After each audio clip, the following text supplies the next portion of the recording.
Now, a fishing legend in his own mind. Here's Rick Jordan. And welcome to the Frenzy. Good morning. Here we are. Rick, how are you doing? Happy Friday. Hey, nice day today. Yeah, it's just, there's a lot going on. I feel like I just got thrown through a washer and a car wash or something. I'm like, I just need a break and talk soothing fishing things. Let's go fishing. Okay, and we do have our good friend Russ Francisco here on the line with us as well. Good morning, sir. Happy Friday. Hey, same to you. Top of the morning. Well, been dry yet?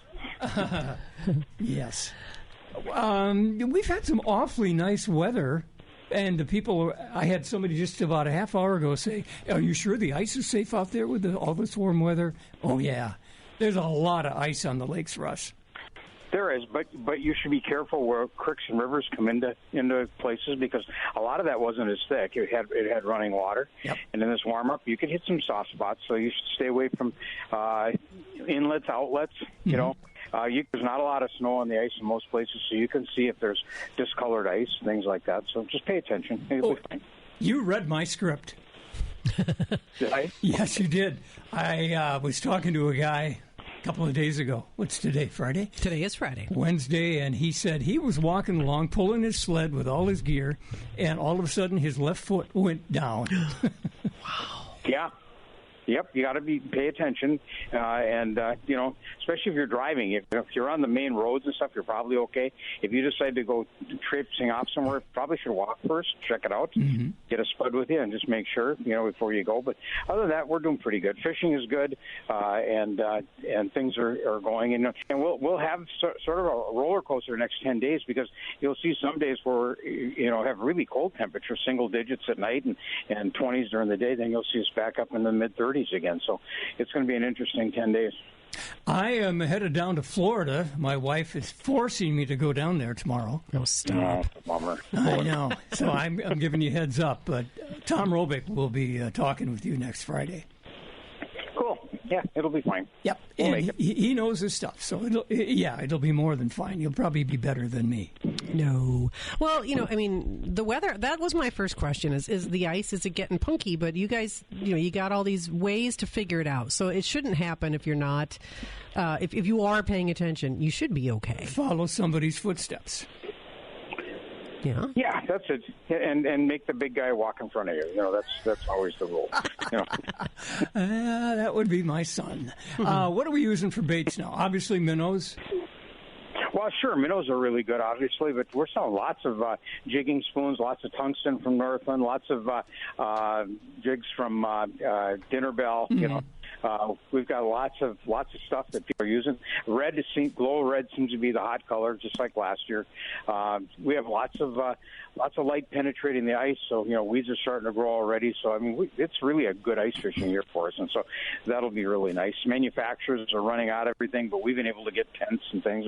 We got some tents yesterday from Otter. It took them 3 weeks to get them to us, but we got them. So now we're in good shape again. So we just keep on going, do the best we can to keep people on the ice, and so that's what's happening. But lots of special out there now. The manufacturers are starting to move stuff through, and of course, if you're a manufacturer that sells summer stuff along with winter, we'll do the Minneapolis Boat Show, not the sports show, but the boat show around the 21st of the month, and we'll come back 3 weeks later and do Duluth. So we're only six weeks out of doing the Duluth show, and that's a spring show.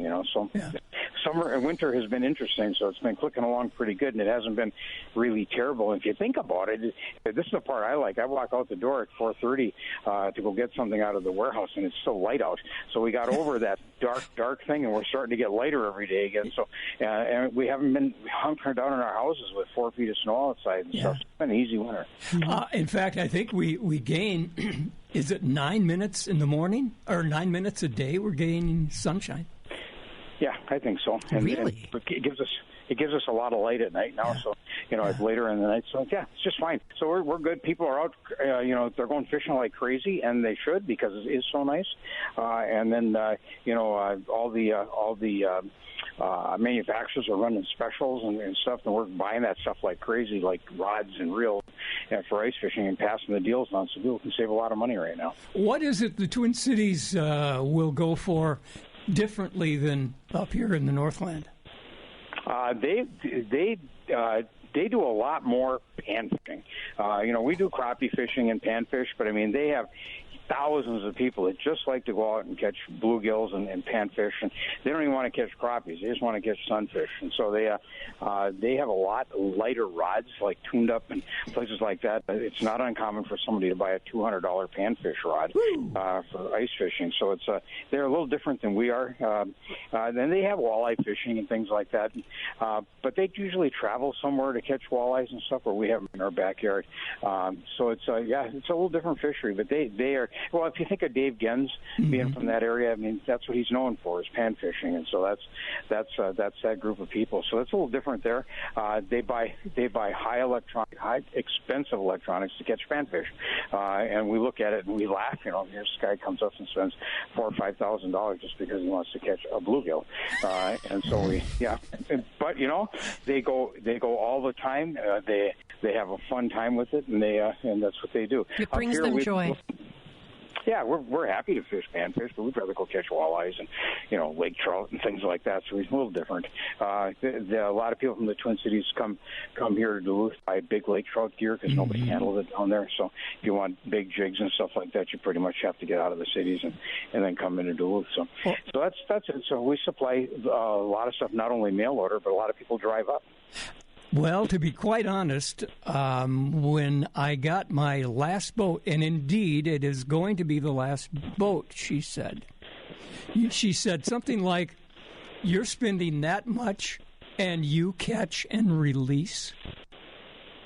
Yeah, right. Okay, I'll bring some home. And apparently that was happy enough for her, and I got the boat. You got to be able to figure it out. That's good. It worked. Yeah, we're still married. Some good deals. What do you got? Okay, so Clam is closing out all their ice rods. We bought them. We bought tons of them, so you can save 20 to 50% off on rods right now. These are combos, rod and reel combos. So you can buy $80 combos for $40. We have all kinds of ice fishing combos for $10, $15, $20. So it's really a good time to buy them if you need them, because the manufacturers are moving things out, and we're buying them. Got the deals on. If you want ice tents, they're all 10% off and better, even the display ones out front. So we're moving those through. If you want suits, all the suits are at least 25% off. We did buy a bunch of them, and they're half price, so they're pretty good. If you're looking for Carhartt clothing, some jeans or FR, that type of thing, we're going to clean the warehouse, paint it, put up new shelves and stuff like that. So we're moving it all at 70% off. So whatever we have left is I think yesterday sold a bunch of it, and I think it's pretty much all hanging in the store now. So everything we have left there is 70% off. We've got hats, boots, gloves, mitts. They're all 25%. Smartwool half price. If it sounds like we're trying to move stuff through and get ready for the next season, we sort of have to. So Here we go. I got to ask, it's been a very mild winter, and Lake Superior probably, I'm saying, didn't freeze up as much as normal. Am I correct on that? Well, it started out good. Yeah. We had ice everywhere, but you're right. It's warmer temperatures. The wind and everything has caused the lake to look like we may not get ice on it now. Yep. We were hopeful up front, but I don't know if we'll actually be standing on it. However, Schwamigan Bay is doing well. So there's people on Schwamigan Bay. So if you want to fish Lake Superior, you pretty much have to go to the South Shore right now. So, but our harbor is good. We got good ice in the harbor. Walleye fishing is good there. So, but I do not think we'll be standing on the lake. In fact, there was a boat out trolling the other day. So yeah, really? So, I found a place to launch a boat, and out they went trolling. So, and it was almost 40 above. So we would do that in April, So I didn't think. First I started laughing. I thought, well, if it was April and 40 above, we'd be out trolling. So there we are. Well, when did they put Wisconsin and Minnesota? When did they put the kibosh on walleye fishing? In the spring? Well, it comes in the. What is that? The 20th of. I should look at when the end is, but it's around the 20th of that third week of February. Oh. And then there are places on the Great Lakes where it never closes, So, and we have We have some areas on Lake Superior and the South Shore where actually walleye season doesn't close. So, but for us, it's going to close in February. So we've got, like I say, these specials, all these factories are running. Yeah. We have people can buy stuff. They still got 6 weeks to fish. I mean, so it's not like it's let's buy it and put it in the garage and we'll use it later. I mean, we're on. It's just a great time to buy stuff when it's on sale like that. Hours at Marine General. 9 to 6, Monday through Saturday, 9 to 3 on Sunday, marinegeneral.com all the time. And if you have any questions at all and you're outside the area, call 800-777-8557. We ship every day. He's the General, Russ Francisco at Marine General, and we'll see you in 2 weeks. Or talk with you, actually. Okay. Bye-bye. We'll be right back. Pat from Superior Shooters. Good morning. Happy Friday. Happy Friday, but I only angle for other things other than fish. I was just thinking that. When was the last time you were fishing? Oh, it was sometime in the last 5 years. Wow. Wow. Okay. That's pretty good, huh? Yeah, good for you. Mm-hmm. Well, I've been hunting a lot over your new dog. Right? Gordon Brown. Yes. Saginaw is his name. Yes. And what a great thing. I off the subject a little bit, a great friend of mine lost his dog, and he doesn't hunt anymore. But he, put it off getting a dog, and then he said, "Oh, what the heck? I don't care if it is winter." Mm-hmm. And I'm here to tell you, it was like one of the best things he's ever done. So good. They sure take us through a lot, don't they? What kind of dog? It is a lab. Good. A small lab. Yeah, I know you love your labs. Everybody does because they're the all-around good guy. Well, yeah. You can get a bad one. You can get a bad one of anything. Yeah, you can get a bad marriage, too, and that's more expensive. You got a kid. It happens. He is about 70 pounds, and so theoretically that's 10 pounds a month that he's grown. Oh, my God. It's a good thing we don't do that. And here's the weird thing. It's a red Labrador. Yes, I remember you telling me that, and I don't know if it's weird, but it is strange. And so is it actually a reddish fur? It is. It started out the normal yellow when he was when he was born, and the breeder said that he was pretty proud of this, that he got the red mixture in there, and sure enough, he has now evolved into a very definite red. Cool. And he's everybody loves their dog. Everybody's dog is perfect, but this guy's, of course, he's got something. He's got it. Yeah. Well, they do though. There's that in you can say what you want, you look in their eyes, but they say you get one good dog, one good car, one good spouse. Well, then I got to work on that car thing. Well, enough of that. We got to talk about hunting. Yeah. Well, here's the deal. Yeah. The Gitchigumi chapter, the National Wild Turkey Federation, is now taking applications for their Learn to Hunt. And I believe it's in April, and I have to apologize a little bit because I can't remember my dates, but we're not too late anyhow. So even if you just go on, of course, Facebook, Gitchigumi chapter, the permission slip is there, and they're taking applications now. And this is a wonderful thing. I can't tell you how much work and donated money and donated time goes into this to give a kid a chance to hunt, which they might never have been, especially with turkeys. A lot of people, we're big deer hunters here. We're big turkey hunters too, but, single families, for instance, maybe they don't have a chance. So by all means, I strongly recommend someone with a youngster that even they supply everything. Don't worry. They supply everything. If you don't have a gun, we have a gun. Ammo, we got it all. Wow. So So I wanted to get that little thing in there this morning. Also, of course, it's January, in case you haven't noticed, and January brings the onslaught of new products for, I suppose, fishing too and hunting. Mm-hmm. Now, well, we're not into it quite yet. As each week goes by, there'll be more and more and more new special products that we can't live without, of course. One that started early on December 6th was Glock handguns, because Glock has been Glock for a long time. Totally, absolutely reliable all the time. They rarely make changes, and they did now, and it's to the good. It's a Glock 6, and their ergonomic changes, more user-friendly, the trigger's a little flatter, and I think a big deal because a lot of people are using optics, red dots, on their handguns now. Really? And, and they're cut for that, and it includes 3 plates, which, of course, there's many different companies. They all take different rails or plates or whatever you want to call it. So, yeah, we have some in. We've got, I think, about 6 more coming in this week. And even if you're not interested, it's kind of fun to look, and see what little subtle changes it makes because they have been around a long time. And this is one company that, they don't make a lot of changes, and they're usually almost positive. So, again, as time goes by, I think the last week of January I'll have new Browning things. But that's part of this game and, everybody's game, I guess. It doesn't matter, cars, fishing. Yeah. They always want to, people are interested in looking at new things. Absolutely. But I've got a question here. Now, with the rifle, I'm on my shoulder. And the eyepiece is right there next to my nose. Yeah. On a handgun, I would hold it. It's extended eye relief.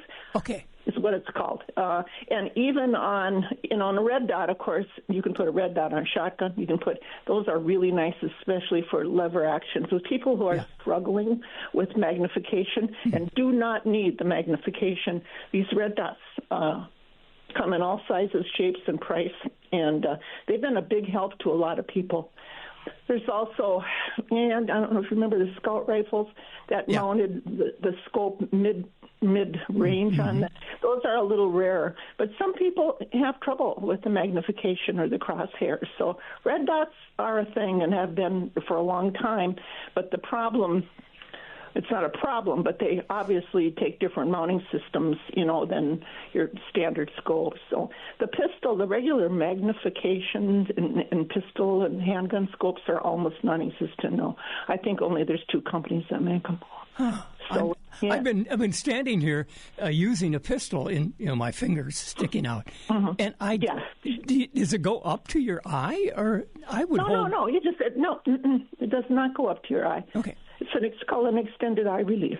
If you'd come in once in a while, we could show you. Well, and bring your dog too. I will.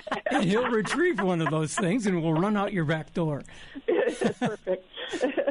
Wow, interesting. Yeah. Well, okay. Everybody should go and check this out. What are your hours at Spirit Shooter Supply? We're open Monday through Friday, 9 to 6, Saturday, 9 to 5, and plenty of parking and plenty of people to help you out. Well, thank you very much. Now I'm going to be worried about this pistol. You should be. Okay. Thanks, Pat. Okay. By the way, I won't be here next Friday, but Tom Robick will.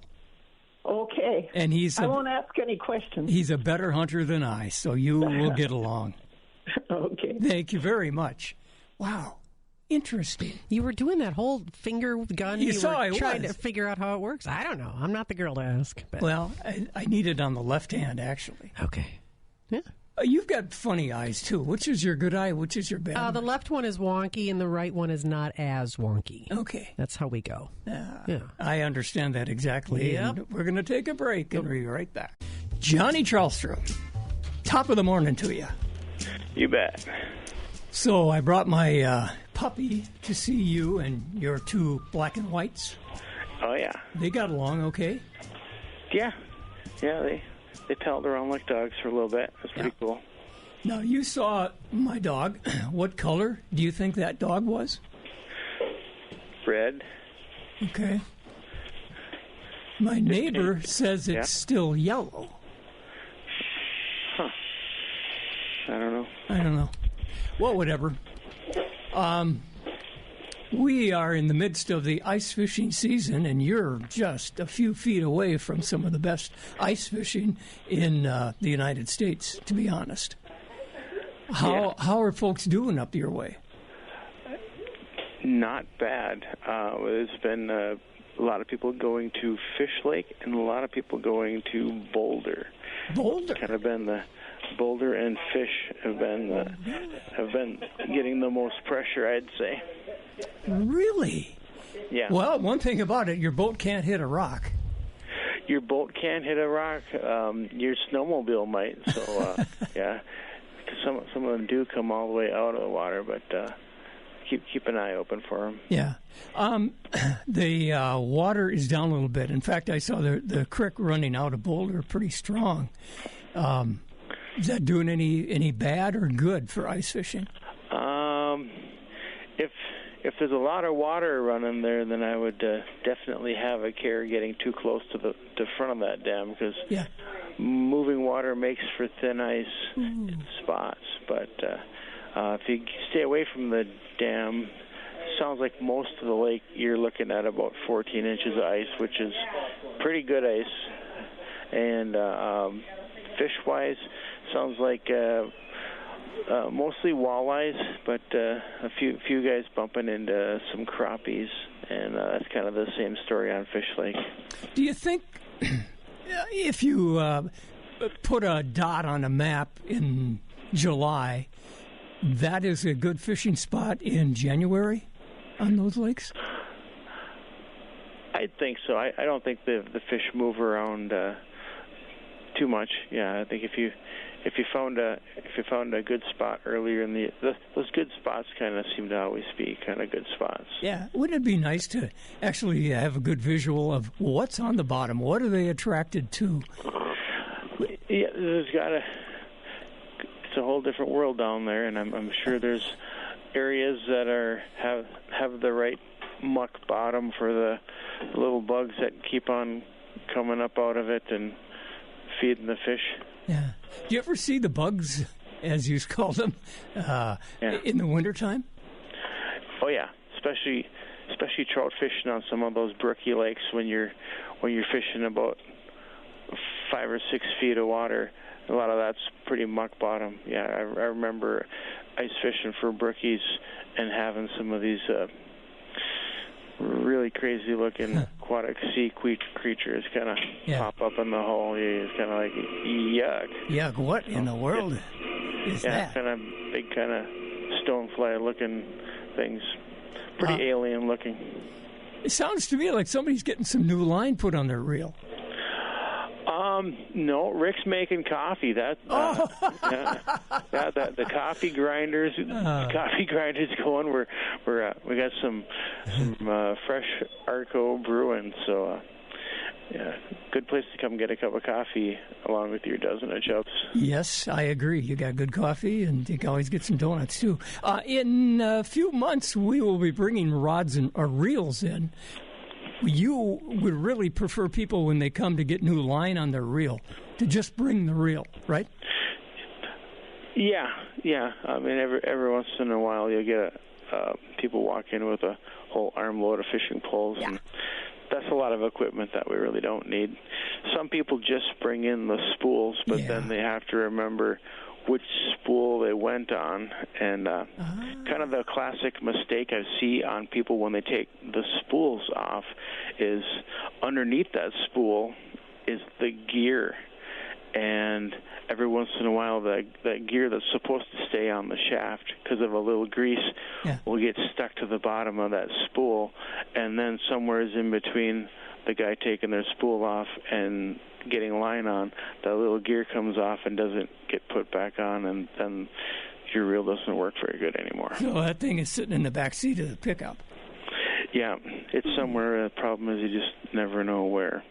So best thing to do is bring your reels in and bring them all intact in, and then let us take the spool off, fill it up, and put it back on, and that's the best chance of everything working out fantastic. Now, because I've got kind of punky vision, I like a nice yellow, bright yellow line. Yes, some good high-vis line. I like that too. Yeah. It's also kind of handy if you troll or fish, if you will, with other people. You know which is your line and which is his line. Yeah. Some people with that are fishing that super, some of that super clear line. You just can't see it, and then you get some of those nice high vis lines that are bright yellow or bright orange. Sure makes it nice when it's time to tie a knot. Yeah, I'm used to the yellow. You put that on 5 years ago, and yeah, you're probably due for. You better bring her by, and we'll get some fresh on there. Well, let me refresh that. 5 years ago, I started putting that on.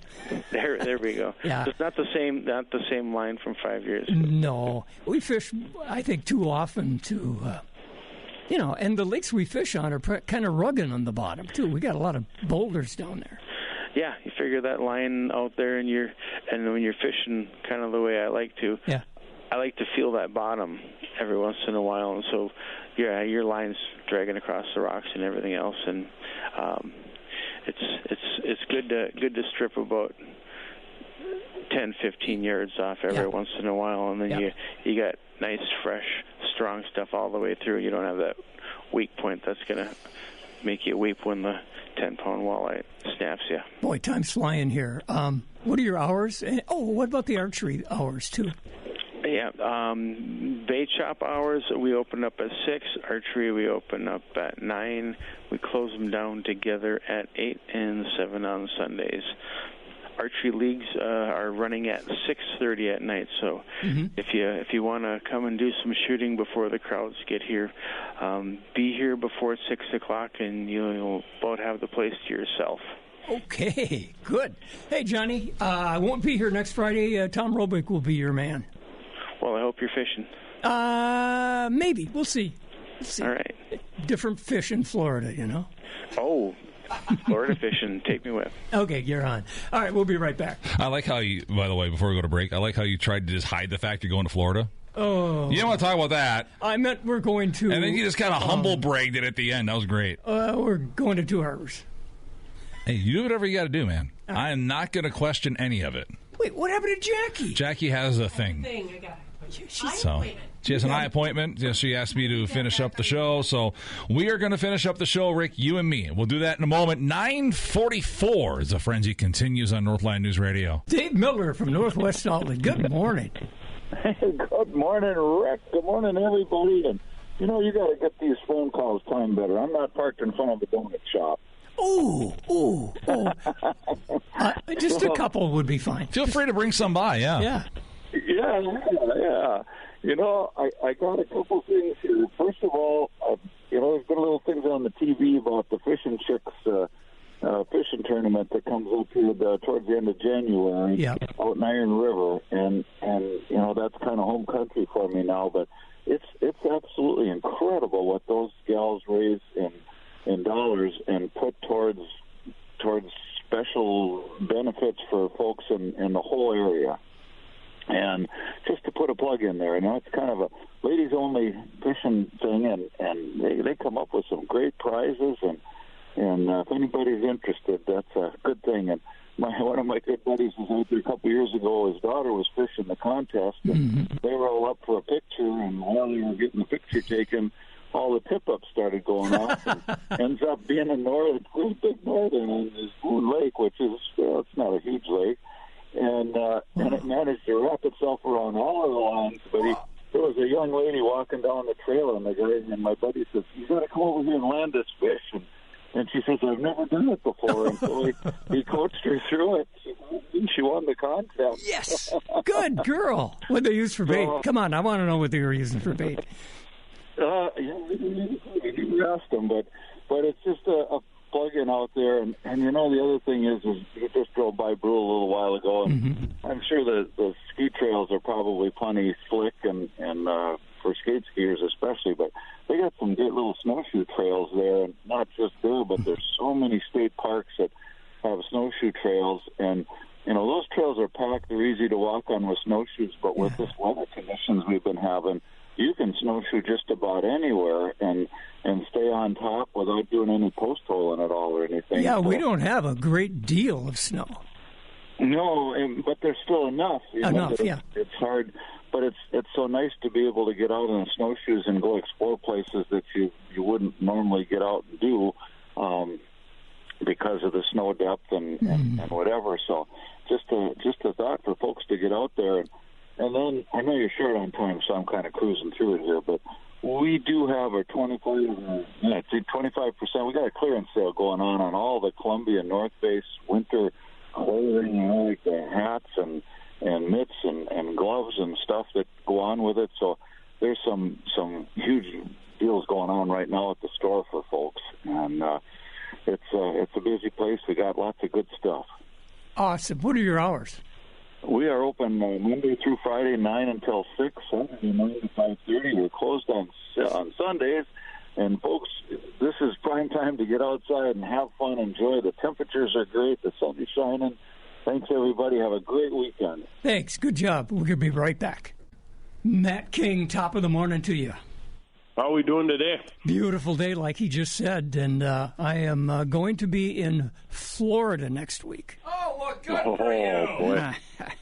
Yeah. I'm not bragging. I'm just saying Tom Robick will talk with you, and he'll do a better job. I'm not bragging, but I've now told you like 8 different times this morning I'm going to Florida. I don't want anybody to hang up when Robick calls. Are you going to do any fishing down there? I don't. Maybe. I'm not bringing my boat. Okay. No. That inshore fishing is pretty fun down there, though. Maybe off a dock. Yeah. Have you fished serious there down in Florida? Yeah, I've been down there. Took a charter out actually inshore down in Clearwater by Tampa there. That was a lot of fun. We caught what all did we catch? We caught some redfish, some sea trout, a snook. I'm trying to think of what else. Some other fish too. I can't remember, but it was kind of fun. Huh? Expensive? No, it wasn't too bad. I think we had 5 of us. I think it was like $500, about $100 a person. Not bad. No, for like I think that was about 4 or 5 hours, and it's all in that intercoastal. We were fishing in all them. It's kind of like the St. Louis Bay, if you would. Yeah. It was fun. Something different, we were using bobbers with circle hooks, and you put a little shad on there, and it was a good time. Just like Sand Lake. There you go. Yeah. I was up in that area early this week, and we caught some crappies and bluegills, and we tried for walleyes. We only caught one walleye. I have never done well winter fishing on those lakes up by Grand Rapids. So there's a million different lakes, right? We do a lot of focusing on a lot of small lakes that you really won't. I think we only seen people on one other lake that we were on. Basically, we fish a lot of the smaller lakes and things like that. There's not as many people out there, and we bounce around. But we've been up in that area for a long time, so we know a lot of the lakes. Yeah. There's some nice crappies and nice bluegills, and then like I said, we tried for walleyes. The one evening on one of the lakes, we saw some walleyes. They came in, we caught one. The other ones just wouldn't bite. They'd come right up to it and look at it, and they just weren't biting. The walleye fishing hasn't been. We haven't been able to kind of get into that, but the pan fishing's been good. Well, that can be fun. What are you using for walleyes? Minnows? Yeah, minnow heads, usually a dead stick with a minnow on it, and then usually minnow head on like a buckshot spoon or, something like that, and usually always run a dead stick too. And but they just, I don't know, they weren't real active. If they were moving around, you'd see a few, but then one of the other nights we went out, nobody got anything. Well, that's why they call it fishing rather than just landing. That's exactly it. If we got fish every time, I always say this, if we got fish every time, it wouldn't be as fun, because then you take it for granted then, right? I had a couple of events on Island Lake where we actually got bored because we just caught so much. And I shouldn't brag like that, but we got lucky. Yeah. And it just, okay, let's try for something else. Let's try for muskies. Didn't get anything. So what other lakes other than Island or Grand Rapids area around you? How have they been doing? Yeah, so a lot of people going out on caribou, going after panfish out there, and guys spearing out there. Oh. A lot of spearing going on. I would say I've heard some people going out on Lake Boulder, and that can be pretty good if you know where to find crappies out there, or walleyes is the most thing people are going for out there. Oh, yeah. And that's a pretty good walleye lake. Where else have I heard some people? Some people going up towards Cotton area. And then, we got the Boundary Waters opened up this last, about a week ago for trout. So that's starting. And then we got next weekend as the opener for trout, outside the Boundary Waters. So people have been coming in and getting ready for that. But yeah, a lot of people going up to Red Lake, a lot of people going to Lake of the Woods, and Lake of the Woods has been hot. Red Lake's been a hit or miss. A lot of people have been doing good, and then it'll shut off for a day, or they got to move, and try to find them. But those lakes have been doing, I would say, better than not so good. Usually people have been doing pretty good on both of them lakes. Some people going up towards, Vermilion, too. Yeah. That's been another one. Yeah, good lake. Yeah. There's some kind of going everywhere. Very good access onto, if you're driving, and I assume they're driving on Vermilion, right? Yeah, I would think so. We drove out on the lakes up by north of Deer River there, up by that area, and the lowest ice we saw was 14 inches. Perfect. All the way up to 17. So, and then I know you get north a little further, the ice is more. So most lakes, I think now they are, but you got to be careful with some pressure ridges and things like that, watching for that stuff. But, the lakes, ice and everything, there's not much snow out there. Right. So on the lakes, you can walk around easy. There's no slush. There's no, so it's pretty, it's set up for a pretty good year here. We had some pretty warm temps here the last couple of days, but there's enough snow on there. It's not really hurting the ice yet, but we're cooling back off at night, too. And now I think it's just going to stay kind of more normal temps here. Ice fishing set up good. We got in those baits I was talking about last week. We got in some herring yesterday, and the colored spikes, multicolored spikes. Yeah. They look good. That herring looks really good. That's going to be great for the pike fishermen and then the lake trout fishermen here coming up. So that should be good. And yeah. All right. Hey, you've covered I don't even have to ask you questions. You're good. You guys have a good week, and thank you. Hey, enjoy the warm weather down there, Rick. I'll bring you a big snook or something. Sounds good. Have fun. Thanks. Matt King at Fisherman's Corner. Bruce Siskey, you snuck in here. I did. How'd you do now we're going to sneak right back onto the old radio show here.